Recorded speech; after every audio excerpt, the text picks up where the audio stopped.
우리 주님께서 기뻐 받으신 줄 믿습니다. 오늘도 귀한 우리 친구 목사님을 모셨습니다. 우리 이수일 목사님, 우리 농선을 위해서 같이 동역하시던 귀한 목사님. 지금도 백석 대신 농선의 회장을 또 맡으시고 또 음성의 흰돌교회 담임하시는 목사님도 이렇게 오셨습니다. 목사님은 우리가 오시라고 그러면 오시고 가시라고 하면 가시고 오늘 또 귀한 말씀으로 우리들에게 은혜 많이 내려주실 줄로 믿습니다. 모시겠습니다. 오직 복음으로. 소 목사님 멘트에 제가 충격을 받았습니다. 친구라고 그래서 절대 친구는 아닙니다. 목사님 면을 처음에 뵀을 때 사실 친구인 줄 알았습니다. 시쳇말로 맘먹으려고 그랬죠. 별로 연세가 많지 않은 줄 알았습니다. 나중에 뵈니까 너무 연세가 높으신 거예요. 그래서 다시 말씀드리지만 친구는 절대 아닙니다. 주 안에서 저를 잘 이렇게 헤아려 주셔서 감사드립니다. 초창기에 여기에 왔을 때 이런 에피소드를 제가 말씀드렸던 것 같은데, 사실 광화문 쪽에 이렇게 출입을 할 때면 괜히 두렵고 긴장되고 떨리고 그렇습니다. 서울에서 나서 서울에서 자란 사람이지만 서울 촌놈이죠. 노원구 하계동에서 낳고 자랐고, 저희 아버지가 이제 고대 법대를 다니시면서 귀한 여인하고 만났고 환상적인 커플이라고 그랬는데 최악의 삶을 사셨어요. 성공하지 못하셨죠. 그래서 늘 그 서울 변방에서 벗어나지를 못했습니다. 그랬기 때문에 제가 시골에 내려가서 목회를 하던 어느 날 30년 전인데 부천 부평에서 초대를 받았어요. 그 말씀을 전하는데 굳이 1박을 하라고 담임 목사님이 호텔을 잡아주셨어요. 그냥 호텔을 처음 들어가는 겁니다.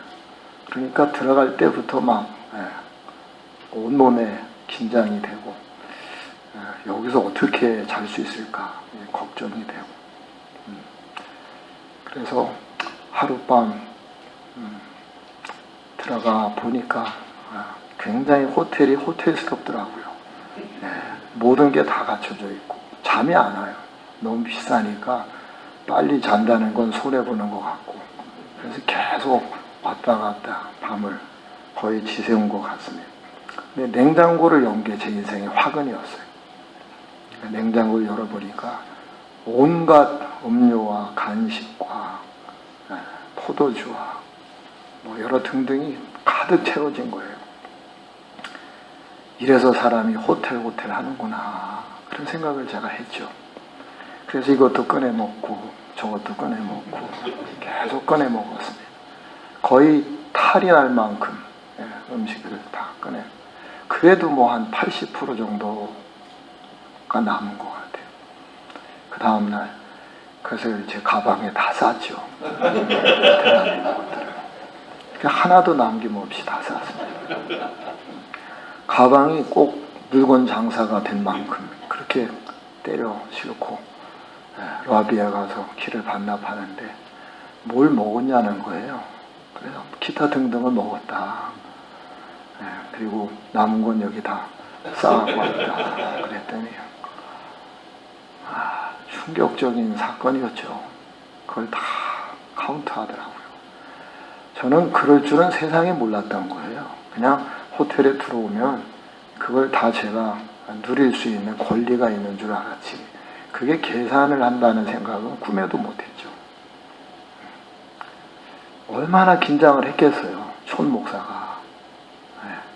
그 전날 사례비 받은 거 다 때려놓고, 그리고 그 무거운 가방을 질질 끌고 음성을 내려가는 저는 세상에서 가장 무식한 자가 된 그런 참 낭패감을 가지고 내려갔죠. 술이란 술도 다 집어넣었으니까 뭐 가방이 얼마나 무거웠겠어요.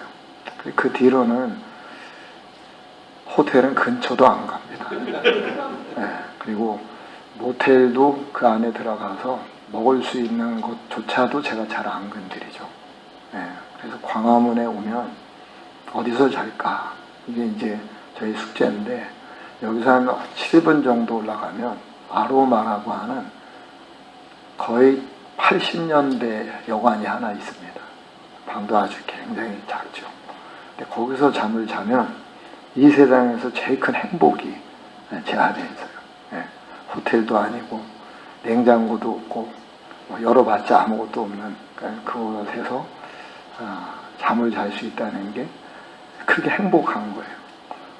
이런 말씀을 드리는 이유는 농촌교회 목회자로서의 35년을 지나고 보니 무엇이 내게 어울리는 옷인가 하는 것을 체득하게 됐습니다. 그리고 복음과 어울리는 것은 또 어떤 삶인가 하는 것도 제 마음에 온 몸으로 실감을 하게 되죠. 그래서 어울리지 않는 옷을 입으면 골치가 아픕니다. 가끔 성도들이 이를 저질러서 상상할 수 없는 고가의 옷을 입혀 주려고 저를 거의 납치를 해 가죠. 그런 옷을 걸치는 순간부터 큰 통증이 옵니다. 말할 수 없는 고통이 오죠. 이건 내게 어울리지 않는 옷이다 하는 생각이 듭니다. 그래서 신앙생활을 하면서 많은 그리스도인들이 이 세상과 치열하게 접전을 벌이죠. 저는 목사이기 때문에 목사가 아닌 분들에게 찬사를 보낼 때가 많습니다. 저보다 여러분들이 훨씬 위대하시죠. 저는 후방에서 그냥 성도들에게 말씀을 전하는 것이 저의 전부입니다. 제가 만나는 사람들이 목사님이고 아니면 성도님들이 거의 80-90% 되죠. 그 속에서 제가 무슨 도전을, 무슨 큰 상처를, 무슨 큰 고통을 당한다는 말입니까? 일선에서 살아가는 여러분들이야말로 치열한 전방에서, 최일선에서 그 모든 세상의 총탄을 막아내고 이겨내고 믿음의 길을 지킨다는 것만큼 위대한 삶이 또 있을까? 저는 그래서 여러분 한 분 한 분이 존경스럽고 경이롭고 여러분들의 삶 속에서 하나님의 영광이 아름답게 꽃피워지리라고 믿습니다. 오늘 제가 여러분과 잠시 짧은 시간에 나누고자 하는 말씀은 인생에 찾아오는 3가지 시련, 그리고 인생 전체를 이길 수 있어야 하는 시련, 이것을 이기기만 하면 우리의 삶 전체가 통째로 하나님께 드려지는 귀한 삶, 그 부분에 대해서 잠시 말씀을 나누고자 합니다. 시험하는 마귀가 예수께 와서 첫 번째 시험을 하죠. 내가 만일 하나님의 아들이거든 명령하여 이 돌들이 떡이 되게 하라. 농촌에서 살다 보니까 매일매일 반복되는 일상의 지루함이 있습니다. 전에 변화가 이렇게 많지 않죠. 큰 획기적인 이노베이션 이런 것들을 생각할 수가 없습니다. 매일 그날이 그날이고 또 눈 뜨면 그날이 그날이고 이런 반복된 일상에서 삶을 살아갑니다. 뭔가 새로운 것이 없을까? 대박이 없을까? 천지가 개벽하는 일이 없을까? 없습니다. 심지어 농촌은 IMF도 그렇게 실감을 느끼면서 통과하지 못했습니다. 농촌 사람들은 IMF라는 말도 잘 모르죠. 그냥 경제적인 어려움이 있었다 이 정도만 생각을 하는데, 특별히 충청도에 살아서 그랬는지 IMF가 오는 것도 늦었고 가는 것도 늦게 실감을 했습니다. 이게 왔나 그랬는데 벌써 가고. 그러니까 특별히 새로운 변화들이 계속 일어나는 현장은 아닙니다. 주님이 이 돌이 떡이 되게 하라라고 하는 이 말씀 앞에서 여러분이 아시는 것처럼 그분은 떡이 아니라 뭐 금이라도 만드실 수 있는 분이시죠. 제가 이 말씀을 여러 번 묵상하면서 느끼는 것은 사람이 가지고 있는 모든 권능과 재주가 설령 나에게 있다고 할지라도 그것이 말씀에 위배된다면 절제하는 거, 금하는 거, 내려놓는 거, 이것이 예수님이시고 예수님의 정신이고 우리의 정신이 아닐까. 금식하신 예수님의 배고픔을 잊게 하는 사단이 이 돌이 떡이 되게 하라. 주님에게는 얼마든지 쉽고 가능한 것이죠. 그리고 그렇게 떡이 되게 하시면 당장의 배고픔을 면할 수 있는 얼마든지 그분에게는 기회이시죠. 근데 주님께서 이것을 내려놓으시죠. 그리고 말씀하시기를 사람이 떡으로만 사는 게 아니요 하나님의 입에서 나오는 말씀으로 사는 것이다. 이런 말씀을 주십니다. 그러니까 돌이 떡이 되게 하는 상당한 획기적인 혁신, 어제와 전혀 다른 오늘을 꿈꾸고 살고 싶은 우리들에게 주께서 말씀하시는 것은 하루하루 묵묵히 땀 흘리고 성실하게 살아가는 삶의 자세를 원하십니다. 이게 그리스도인들에게 주는 하늘의 울림입니다. 매일 새롭고 매일 대박의 사건이 일어나고 어제와 다른 혁신이 일어나는 삶을 하나님께서 우리에게 요구하지 않으세요. 기도를 가르쳐 주셨어도 첫날의 양식을 하루에 주시면 얼마나 좋을까요? 그러면 우리가 남은 시간들을 여유를 가지고 얼마든지 유유하게 삶을 살아갈 수 있을 텐데, 주님은 딱 일용할 양식만 주시죠. 내일 거, 그 다음 거를 가슴에 담았다가는 썩게 하고 내면이 썩게 하고 그렇게 하시죠. 그래서 주님의 뜻은 언제나 일용할 양식입니다. 그날 필요한 만큼만 받는 것이죠. 더 많이 받아도 소용없게 하십니다. 부자라고 양복을 2벌씩 입고 나타나지 못하게 하셨죠. 부자라고 신발을 2켤레씩 신고 다닐 수도 없게 하셨습니다. 그냥 매일매일 일용할 양식으로 하루하루 그날을 귀히 여기는 지혜, 그리고 돌이 떡이 되게 하지 않는 땀과 눈물을 요구하시죠. 그러면 이렇게 살아가는 삶의 일상이 세상으로부터는 덧없죠. 왜? 점프를 해야 하고 새로워야 돼요. 어제보다 놀라운 반전이 일어나야 되고, 어제는 50등에서 자리를 차지했다면 오늘 아침은 중턱이나 정상에 올라가는, 그래서 간증할 거리가 많은 이런 삶의 요구를 받죠. 성경은 그렇지 않습니다.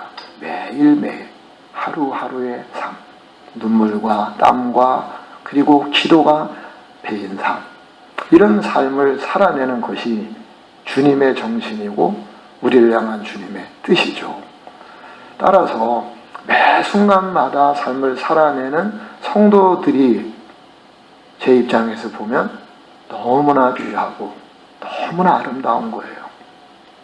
심지 않고 거두는 삶이 세상에 어디에 있습니까? 특별히 제가 농촌에서 사는데 어떻게 심지 않고 거둘 수가 있다는 말입니까? 땀을 조금 흘리고 농사의 결실이 엄청나다면 농사할 만하죠. 가끔 도시분들이 내려와서 상담을 하다가 꼭 이런 단서를 붙입니다.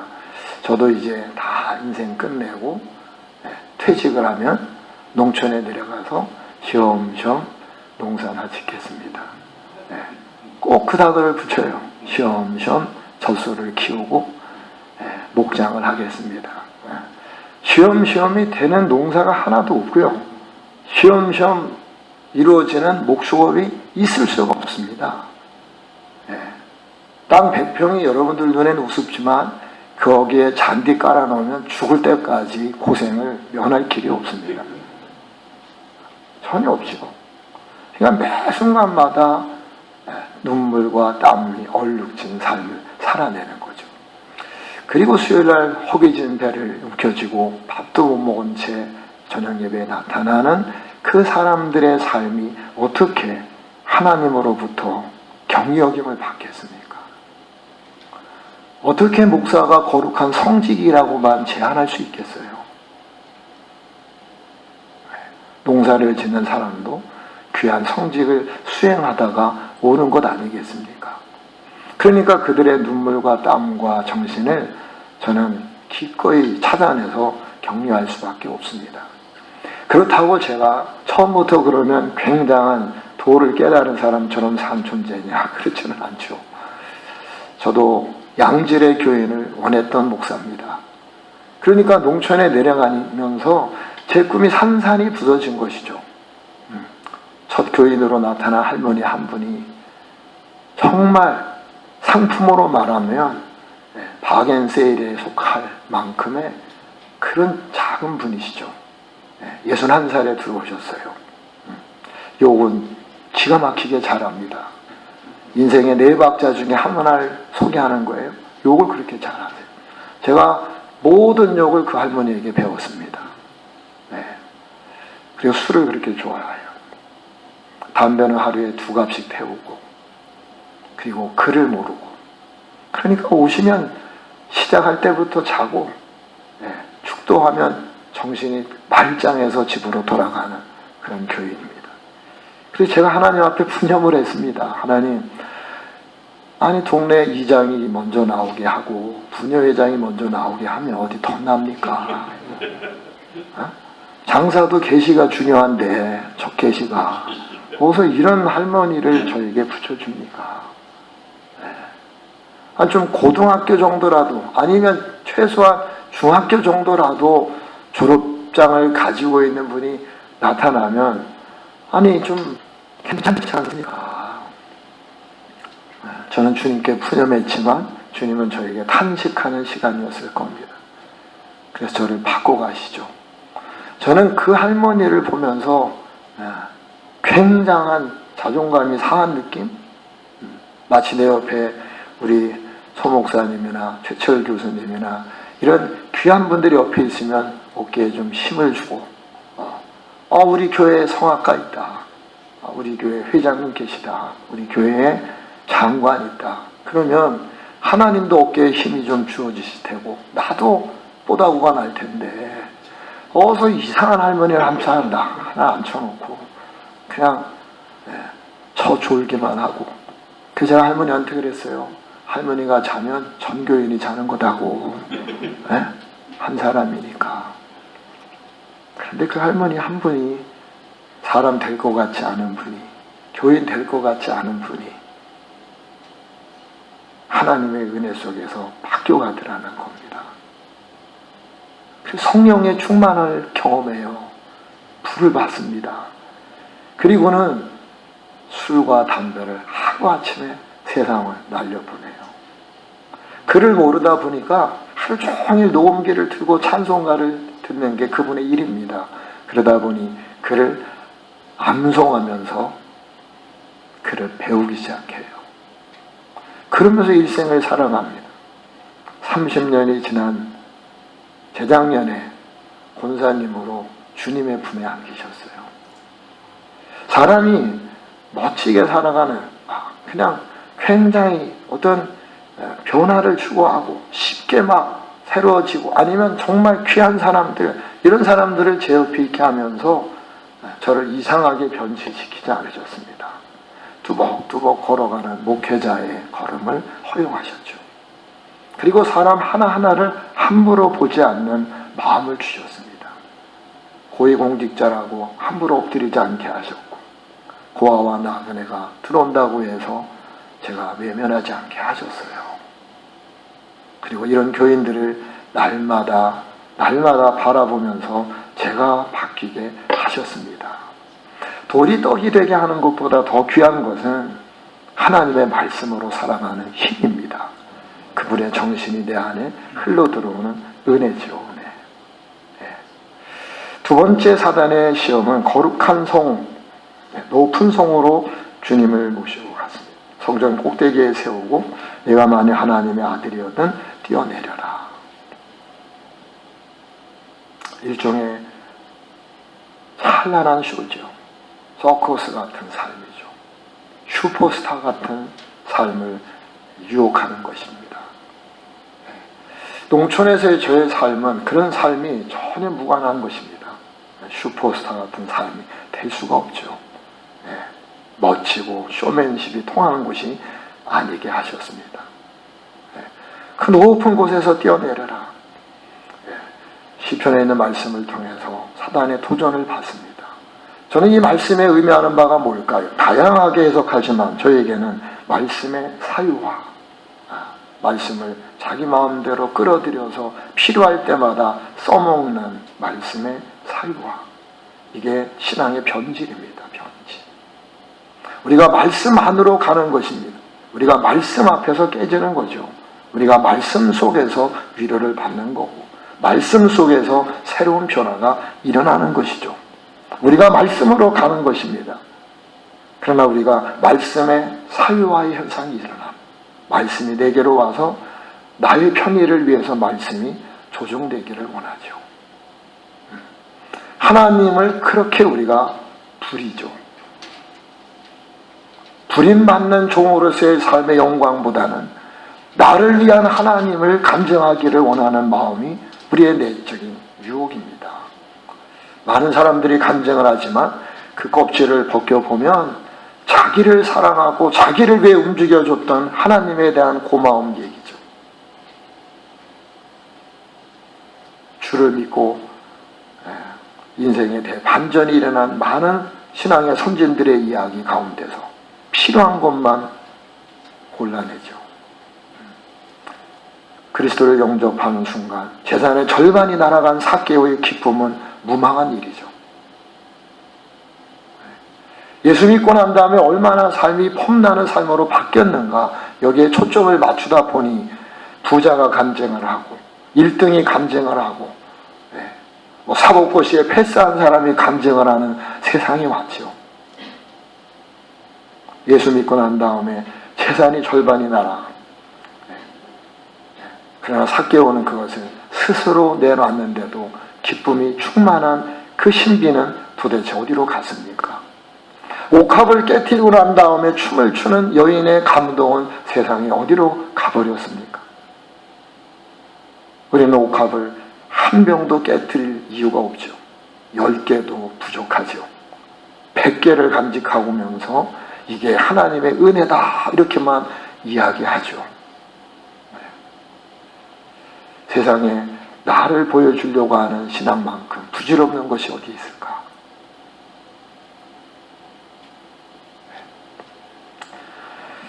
가끔 주변의 목회자들이 또 성도님들이 저희 교회로 왔다 가면 꼭 맨 마지막에 남기는 저를 위한 격려가 있습니다. 목사님은 성공하셨어요. 목사님 성공하셨어요. 그 84년에 내려와서 35년이 지납니다. 우리 다음 달에 35주년 기념 행사를 하게 되는데, 선교사, 교회, 기관, 감사 등등에서 21곳을 선교할 수 있는 은총을 주셨으니까 감사할 일이지만, 그 여러 가지 외형들을 보면서 사람들은 그 폼나는 모습 앞에 홀리죠. 그래서 꼭 그 얘기를 합니다. 목사님은 성공하셨어요. 아마 우리 마을 사람들의 바람이, 수건이 이루어진 셈입니다. 그들은 제가 성공하기를 원했죠. 그래서 교회에다가 헌금을 내도 축발전. 어떤 분은 또 한문을 섞어서 귀하의 사업이 날로 번창하기를 원한다고. 마음이 따뜻한 이웃은 그런 한자 멋있는 문장보다는 가슴으로 다가와서 이런 얘기를 했어요. 목사님, 손님 많습니까? 그런 동네 사람들의 인식에 의하면 성공했죠. 외형적인 교회를 이야기하면 성공했습니다. 먹고 사는 문제를 얘기한다면 이미 성공을 했죠.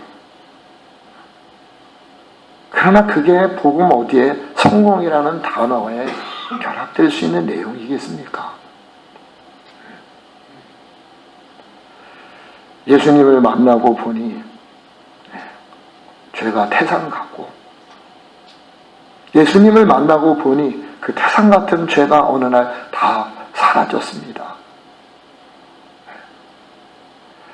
세상의 부귀와 영화를 내려놓고 이 길을 걷고자 함인데, 또다시 예배당에 들어와서 세상의 부를 이야기한다는 것은 더 덧없는 이야기 아닙니까? 교회 안에서 여전히 고위공직자의 이야기가 간증되고 판검사 이야기가 회자된다면 슬픈 일이 아닐까요? 저는 그런 사람들을 함부로 하자는 뜻이 아닙니다. 그러나 예배당은 판사나 죄인이 함께 자유를 얻는 곳이고 부자와 가난한 자가 전혀 이질감이 없는 곳이고 사장과 개인 비서가 예배당에서는 동등한 곳이고 하나님 앞에 가면 갈수록 죄와 허물을 피할 길이 없어서 통증을 느껴야만 하는 곳이고 슈퍼스타가 되는 것이 아니죠. 목회 조금 해서 중형교회, 대형교회를 이루었다고 해서 교만하고 방자하려면 차라리 오지에 가서 성도 몇 명 앉혀놓고 겸손하고 하나님의 은혜에 눈물이 마르지 않는다면 그게 복이 아닐까요? 그게 은혜가 아닐까요?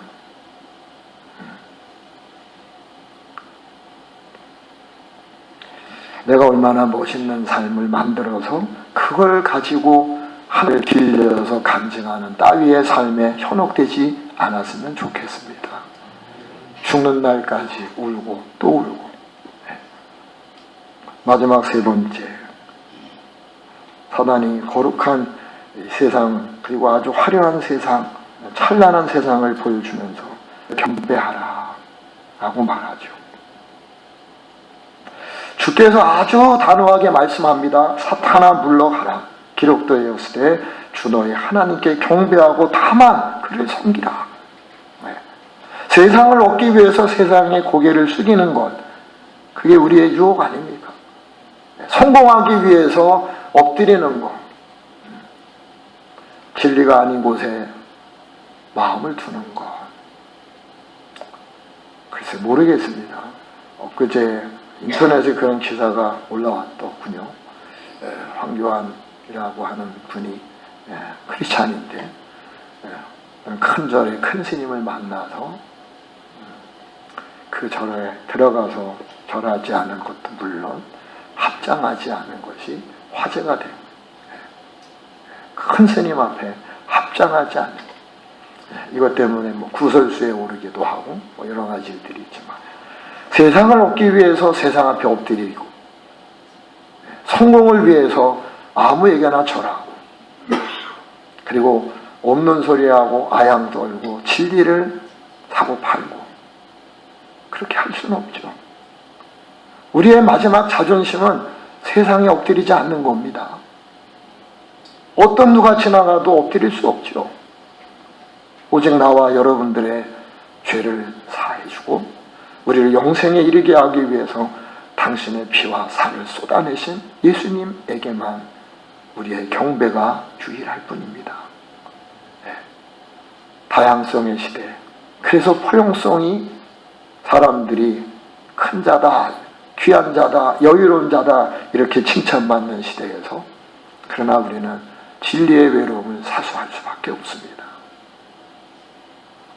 아무에게나 엎드릴 수 없는 것, 그리고 끝까지 이 믿음을 유지하는 것, 그것이 저와 여러분의 남은 사명이 아닐까요?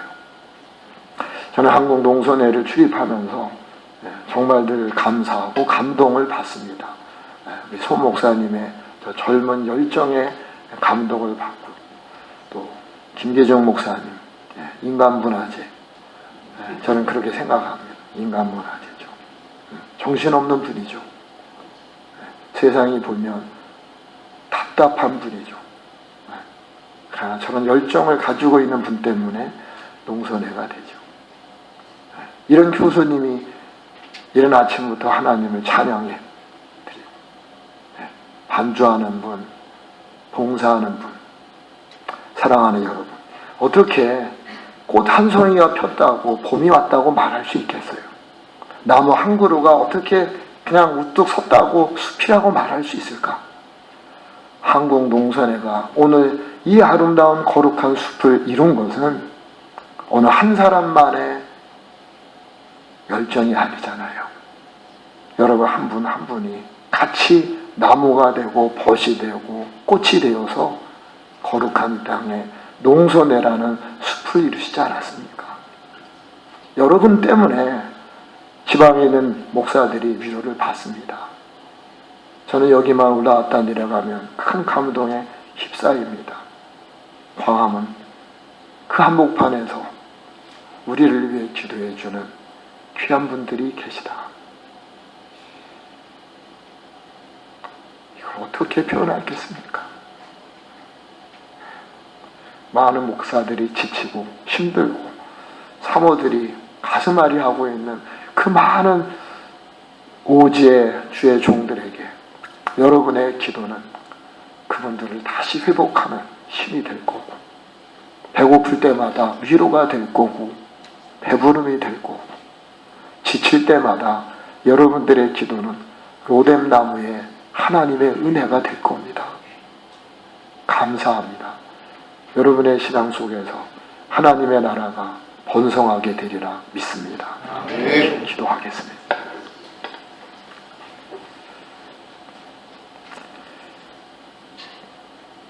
이곳에 하나님의 사람들이 있습니다. 세상의 옷을 벗고 이 자리에 들어와 세마포 옷으로 바꿔 입은 주님의 은총을 받은 사람들입니다. 예수 없이 살 수 없는 사람들입니다. 피와 살을 떼어주신 하나님께 감사드립니다. 이 귀한 은혜 속에 젖어 사는 성도들을 저는 이곳에서 거룩한 백성으로 만나 뵙고 있습니다. 세상에 엎드리지 않는 분들, 슈퍼스타처럼 쇼맨십을 하듯이 자기를 드러내고 살고자 함이 아닌 분들이 여기에 있습니다. 매일매일 눈물, 땀, 일상의 삶을 반복하는 귀한 분들이 이곳에 있습니다. 농어촌을 위해 기도하는 이곳에서의 기도가 오늘 씨 하나가 바람을 따라 사방으로 퍼지듯이 한국 농어촌의 오지의 교회들마다 이 거룩한 눈물과 땀이 찾아갈 줄 믿습니다. 하나님 도와주세요. 농촌을, 어촌을 귀히 여기시는 하나님, 이들의 기도에 응답해 주세요. 이 기도 잊지 않겠습니다. 사방에 다니면서 이 귀한 분들의 눈물과 기도가 있다는 것을 제가 나누고자 합니다. 오늘 주신 말씀, 짧은 시간이지만 행여 가슴에 와 닿았다면 가슴이라는 광주리에 담아가게 하옵소서. 예수님의 이름으로 기도드립니다. 아멘.